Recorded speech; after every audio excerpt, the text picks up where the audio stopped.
This is a pack and ship video, but first there's a story behind it. Simple sales for good profit. We found them at a church rummage sale. Okay, let's go see what we can find. It's way in the back here, not too far. I don't know if I can video inside or not, we'll see. But that's where we're going, right over there. And I found these plates, clear glass plates with gold gilded rims. 4 plates for $1. Good shape. It's hard to tell until you take them apart. There were actually 17 plates and we paid $4 for all of them. However, one plate wasn't as good as the others, so when it came to the eBay listing, we listed the plates in lots of 2. 2 plates for $24.95 plus shipping, and we offered a discount if they bought more than one lot.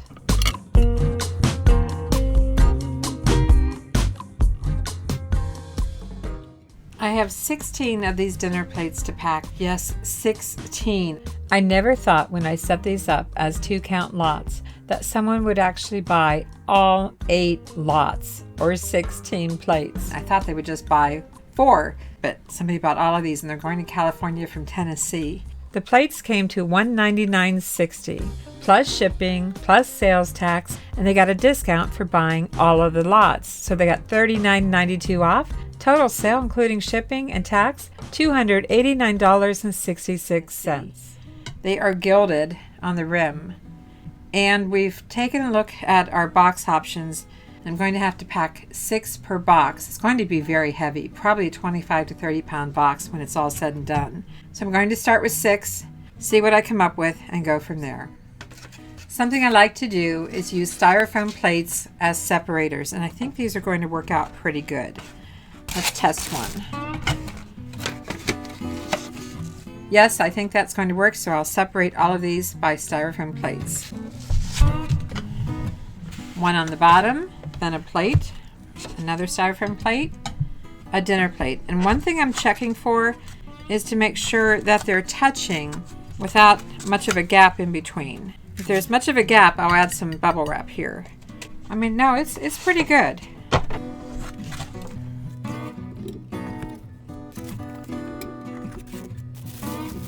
And I just picked these up at Walmart, not sponsored. Pile's getting bigger. I have 7 inches to work within and I still have to add some bubble wrap. So I'm getting a little nervous here.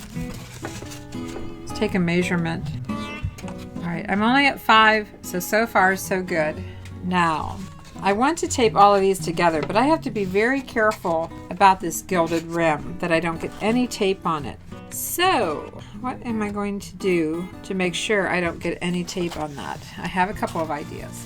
I have 4 pieces, all connected, of small bubble wrap. I'm going to fold it in half. It's kind of awkward because it's so long. I'm going to fold this in half, entire length, and see what I can do about wrapping this around the perimeter of the plates. And of course, you know I'll be adding more bubble wrap, more protection. Trying to make it snug. This came unfolded a little bit. And I also want to make sure I'm going all the way to the bottom.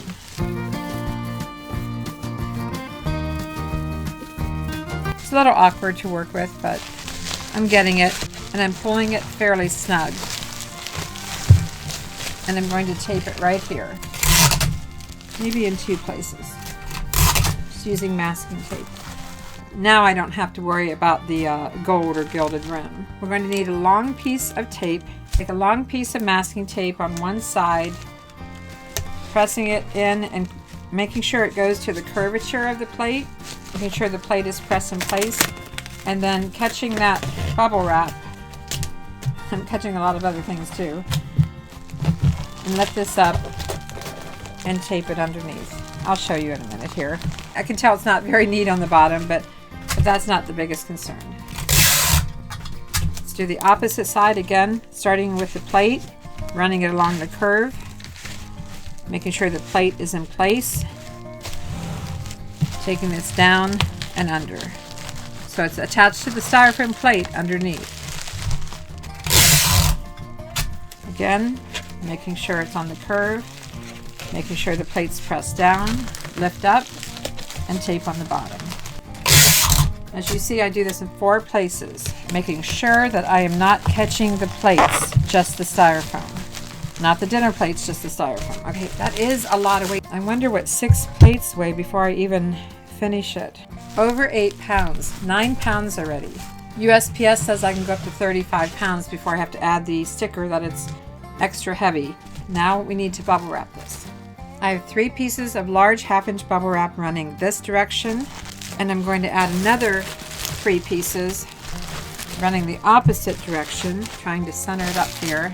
You know, I have 2 seams in here I have to think about. And because this dips down in the center, I'm going to put some extra bubble wrap here. In fact, I think I'm going to fold in all 4 corners like so. All right, let's fold this up. And this, remember, I only have 7 inches of height to work with. Getting a little nervous about that 7 inches. I think I'll take another measurement. I'm almost there. I have about a 1/2 inch to go.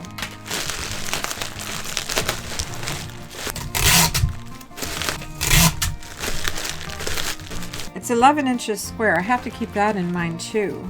And I'm right at 11. Because I'm right at 11, I am going to tuck this all in and give it a tape. And some tape here, tucking the side in. Sorry about the glare. I always get a lot of glare.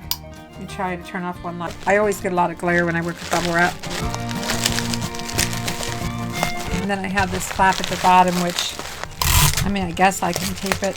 It's probably okay, but... Woo! It's a lot of weight. It's going to be shipped on its side. I never ship plates on their side, but I'm going to be able to put a little bit of bubble wrap in the box too. I'm going to put a thank you label on each pack. This is a very expensive order, very nice sale. And you wonder why I like to order my own boxes in and have different sizes. I'm going to be able to use 3 of these 11 by 11 by 7 and fit them in a larger box. So I'll get that assembled. Time for the test fit. Let's see how I did. All right, that is great. I have room for just a little more bubble wrap on top, probably 1 sheet. I think that's going to do it. I have 2 more to do. Even though this is an inside box, I added tape on every single corner. I added extra tape on all the flaps. And I also wrote top open on this corner. But it's going to be, one of these at least out of the 3 is going to be shipped on its side within the other box. I figured out that I could fit air pillows in each corner, so I'm doing that.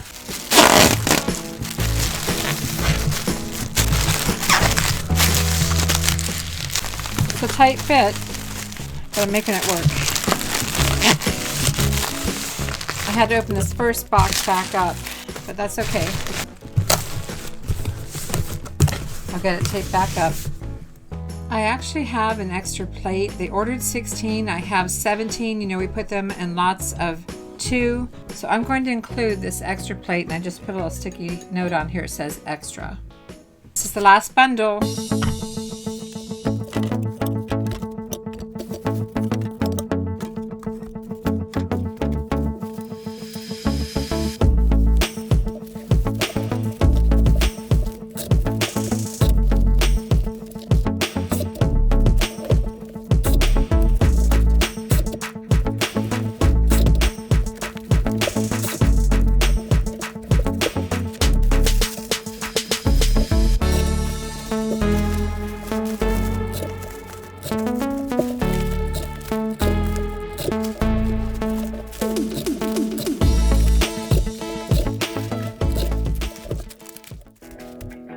We're reducing the size of the box by scoring it. Mark's helping me out here. I'm going slow. We've already cut down the corners, but we'll score this and be able to fold it down and then trim off the excess. Things are wobbly, so you have to go slow. Keep it there. Okay. I'm going to try to fold this up. Let's check it. Fold it to the inside. We're going to cut off the excess here because of the weight, and we need it as flat as possible. But for now, we'll just keep on scoring.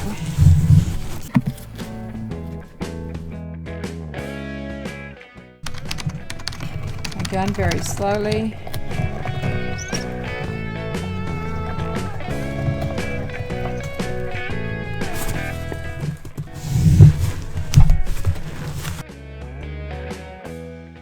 We need it to be no more than 6 inches. Pretty good. I don't know that it matters too much which is inside flaps versus outside flaps in this case. Does have to have assorted cutting boards on hand. I do have a smaller one somewhere, but at the same time I think this one's working out pretty good. And I think that's pretty good. But I'm going to temporarily tape this and have him do a test fit in our other box before we permanently tape it. Because we have no room to spare. And I'll take you out in the garage and show you what I'm talking about. Yeah, we've got the 3 boxes out here. And we want to talk about the box that we're going to put all 3 of these into. Years ago, when we were packing to leave Ohio for Tennessee, we went to the vitamin shop and we found these great boxes. They're 44 pounds edge crush test, so a little bit heavier than what I typically use of 32 ECT. And the box will hold up to 95 pounds, so I think we're good. We have several of these boxes, so Mark took one of them and opened up this side seam. He turned the box inside out and re-glued the seam. And he doubled and tripled tape every corner, every flap where it comes together. He reinforced it in every way possible. By reversing the box, it's nice and clean on the outside for the buyer. No writing, no brands, just a nice clean box, which makes it great for putting new labels on, new shipping labels and fragile labels and priority mail labels. There is some room to put some bubble wrap on the bottom and the top and on the ends, but the longest side of the boxes will be a little bit tight. That's why we had to work so hard to alter that last box. So we have a long length of large 1/2-inch bubble wrap. Now it can be challenging to slip the boxes in when you're trying to put 3 boxes in another box on bubble wrap, but we'll see. It ended up that all 3 boxes had to go in on their sides. Not our preferred way, but what was necessary. It took a little adjusting of the bubble wrap to get it to sit properly within the box. Okay, box number 3. We'll see how we did with this. With box number 3, we have to make a decision which faces the outside. So I went with the bottom on the outside. Drum roll, please. Seriously, I'm holding my breath on this one. It fits. That is fantastic. Now, is there any room to put any bubble wrap on top? But first, let's check the flaps and see how it closes. Yeah, I think we can put a little more bubble wrap on top. Mark shifted the boxes to the center and I'm able to put some air pillows down in the side. It looks like 3 on each side is going to work. I'm adding as many air pillows as I can to make sure these boxes don't shift inside. And we're able to fit some pieces of the large bubble wrap on top, which is great. I can't believe I forgot to put the packing slip in. I don't always include a packing slip, but because this is going to a business, I wanted to. So I just untaped one end slightly and slipped it inside. I'm so excited that everything fit. Now we just have to get it weighed. I know it's heavy, I know it's oversized, but we collected plenty of money for the shipping, so I'm not worried about that. At least we have an industrial scale to put it on to weigh. This is the largest, heaviest box we've ever shipped. It's so big it covers the entire scale, but at least we have a separate readout that we can see the weight. When the scale settled down, it came to 28.45 pounds, and we'll round that up to 29 pounds. It's shipping USPS priority mail. So the box came in at 21 by 15 by 13. We weighed it, rounded up to 29 pounds. It was at $95.28 for USPS. And I did check UPS, and yes, it was cheaper. However, I quoted them priority. I didn't give them a UPS option. Plus, we're concerned about anything that might go ground UPS because of the train thefts out in California. So we added insurance. It was only $1.60 to insure it for $200. So it came to $96.88 shipping. And what did we collect? Did $116.21. So there's plenty there to help pay for fees and some of the packing materials. I didn't get feedback on this sale, which seems to be the case more often than not these days, but it has been several months, so I know it was delivered just fine, and it was a great sale, and I hope you enjoyed this video. Thanks for watching, everyone. I'm Vicki with Avante Avenue, and Mark and I will see you soon. Be sure to subscribe.